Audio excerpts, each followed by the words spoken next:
really happy to be with you today, showing up and talking about funnels. We're talking about funnels in our business, but I think let's just move back a little bit and talk about why we're talking about that, because I think a lot of us probably don't know exactly what a funnel is, what it does in our business. So what we're going to talk about is we're actually going to walk through kind of a fun hypothetical case study that actually is directly taken from my experiences and some client work, from some different things, all kind of combined and rolled into one.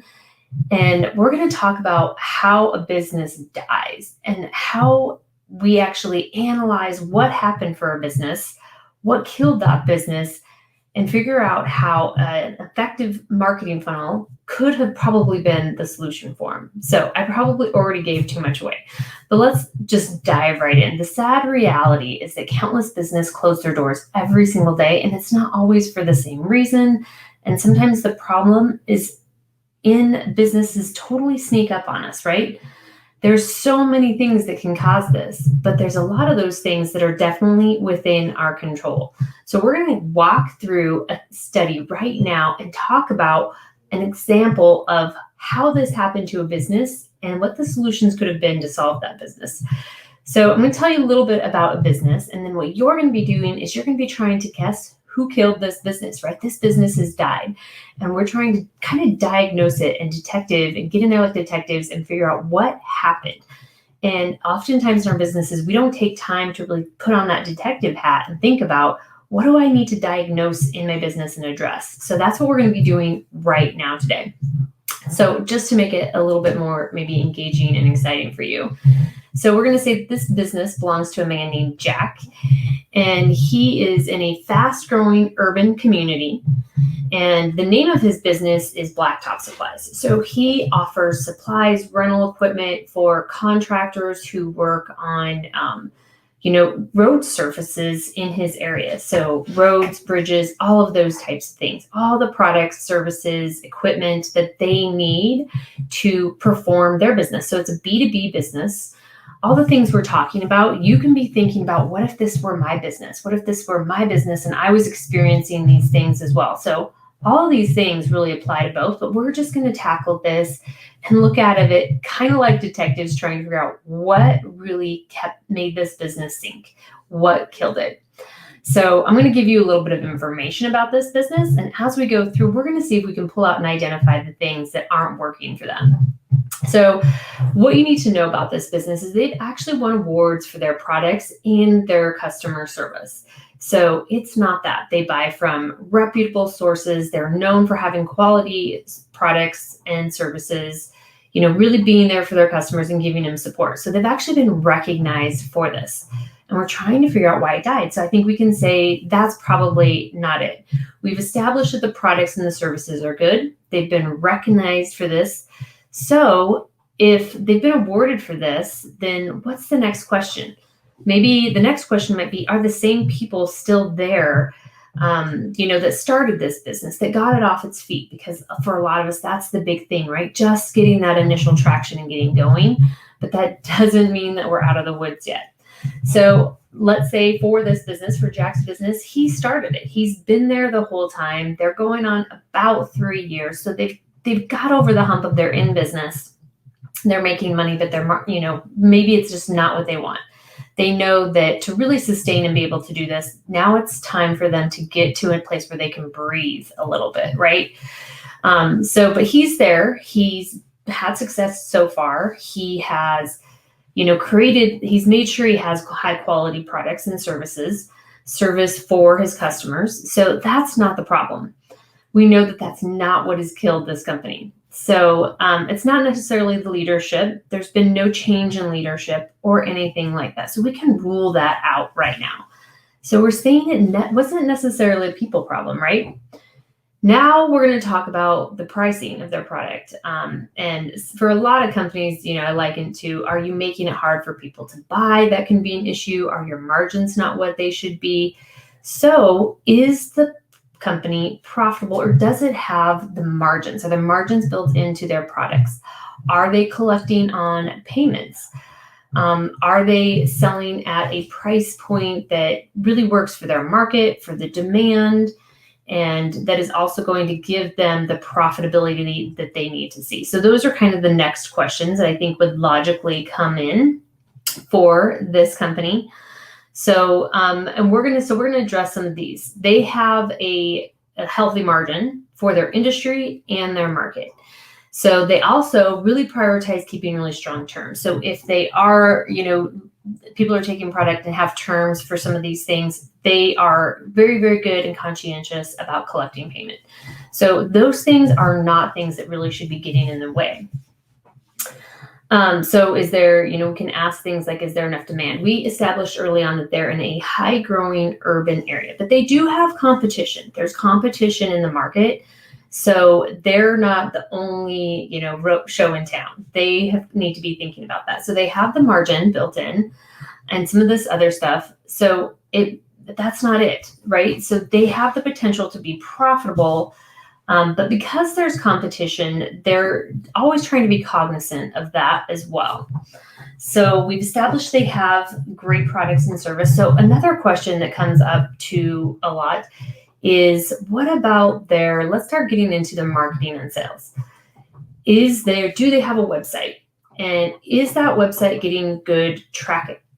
So what we're really trying to address here, and I think for a business that's not necessarily an online business, they say they don't put as much emphasis on this, right? So they may think, I'm not so sure that it really, really matters. I just need a website. It doesn't need to be great. But that's not necessarily the case, is what we're going to learn. So let's look at their website. They do have a website, but because they offer a lot of products and services, so they have, a big menu of things that they can do, it's a little confusing. So here's where we're going to see something that maybe gives us a little bit of pause.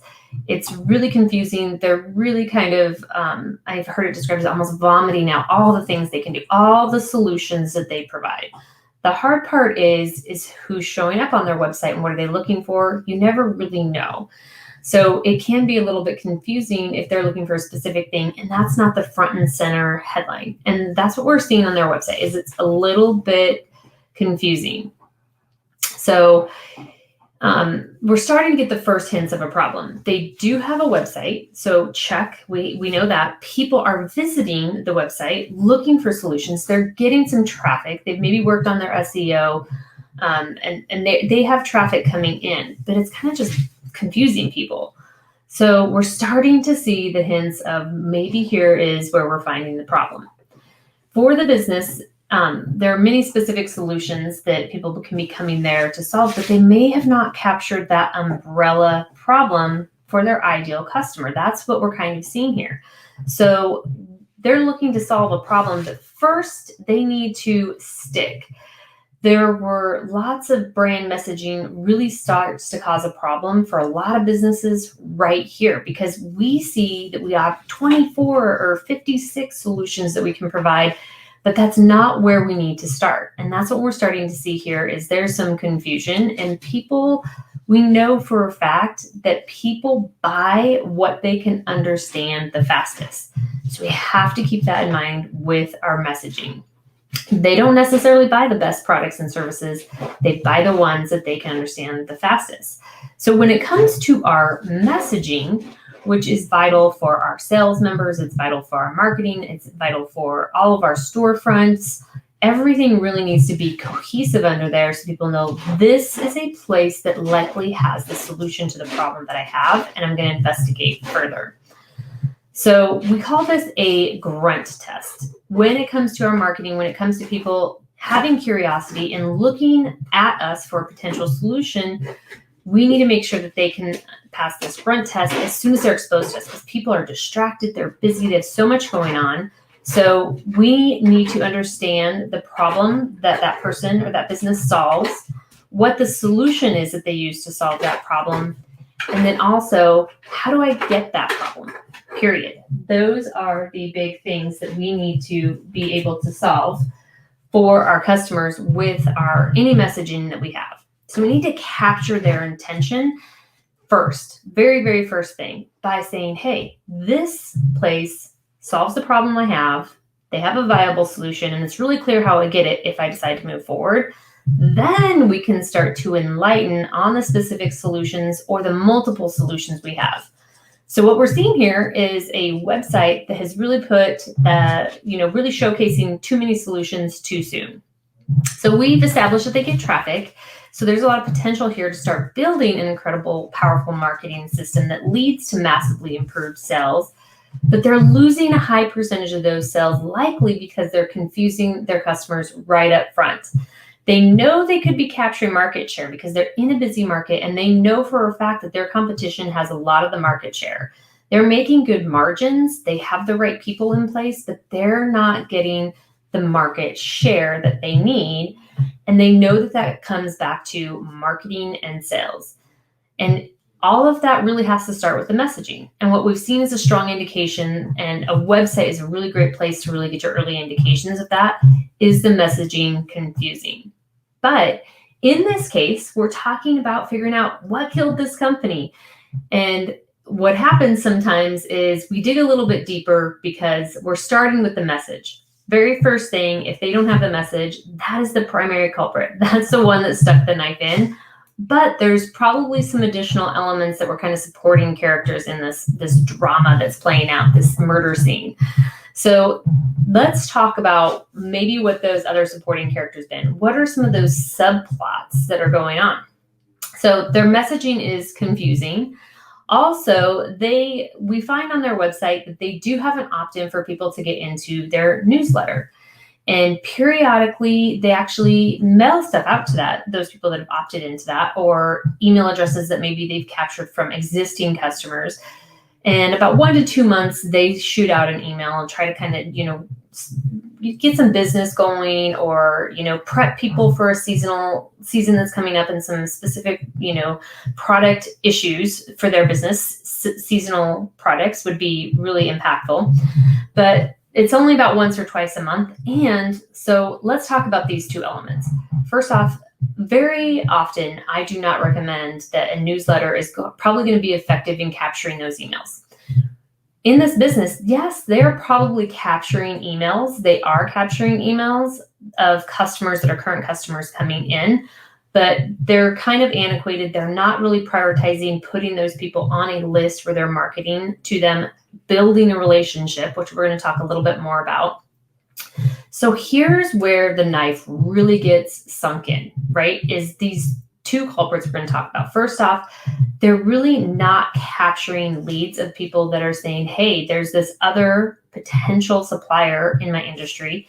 Maybe my current supplier doesn't have specifically what I need for something else, and I'm looking around. Maybe I've had a bad customer experience, and I want to go check out this new business that's been around for a couple years and see if they have what I need. The first place they're going to is our website. Maybe they're not ready to buy right then because they are really trying to investigate and see if you have the solution to the problem that they have. So we need to capture these emails. If they bounce off of that, we've lost the opportunity. So it's an opportunity loss right there. We're bleeding out slowly. We're losing market share we see in this business, and they just don't know how to stop the bleeding and turn the tide. So this is kind of a slow death, or it's definitely feeling like a slow death for this business owner, right? For Jack. Many businesses die right here. Some die slower, some die faster, and other businesses maybe won't die, but they just languish and they never really get to what they want. They don't meet their goals. They slowly lose market share in this scenario, or in a different scenario. If you're thinking about a different business, you're thinking about your business or your nonprofit as you think about this scenario. So let's look at some ways that they could have eluded this killer and survived, not just survived actually, but actually thrived while capturing more demand and market share and actually becoming a leader in their market. So let's talk about first that lead generator opportunity. Like I said, a newsletter is not terribly captivating. This is what we know about our outlets for marketing. Primarily people are, we're using paid advertising, we're using social media, we're paying to have ads certain places, we're obviously using the internet, we're using our websites, getting published places. There's so many different ways to get that message out there. But the most intimate way to really share our message is when somebody says, yes, you have permission to come into my inbox, into my email. People actually, on average in the US, check their emails up to 20 times a day. So that's really incredible. You know that on a daily basis, people are showing up in their email. They're not necessarily showing up on social media where you're posting stuff. And social media only shows every single post to a very small percentage of your followers. So while that's important, while it can be good part of this and your brand messaging should be applied to that, if you can have somebody say that they're going to let you in their inbox and they're going to invite you into that, they've invited you into potentially having a relationship with them. And that becomes really powerful. We're actually going to break down this specific scenario and this business and the current situation they're in, and then the one that they could have been in. So why do we need to capture emails? Like I said, not everybody shows up ready to buy. Not everyone knows everything that you can provide. And when they show up on your website, they may not be ready to learn about everything that you can provide. So we need an opportunity and a place to have that longer conversation. This is a long conversation that's going on over time. People are also busy and distracted. When they show up on your website, they also have their phone ringing and pinging, and they're likely to bounce, especially if they're confused by that message. So a highly engaged customer list could become the most valuable asset that your business has. We see this oftentimes when businesses sell, even businesses that have assets like equipment, large tanks, buildings, and land. Usually businesses that have built a highly engaged, strong list are actually considering that list high up on that asset list that they have and in the valuation of their business. So if for no other reason, it's worth it in that regards. All right, these are just a few of the reasons why you would want to build a list. And I'm actually going to show up in another live stream next Tuesday. We're actually going to talk a little bit more about why you would build a list, some of the common mistakes you have when you're trying to tackle this strategy and implement this into your business, and then also a few of the strategies that are working for people. So before we get there, we're going to continue this detective story into Jack's business and what happened. So we know that his message was confusing and it wasn't clear.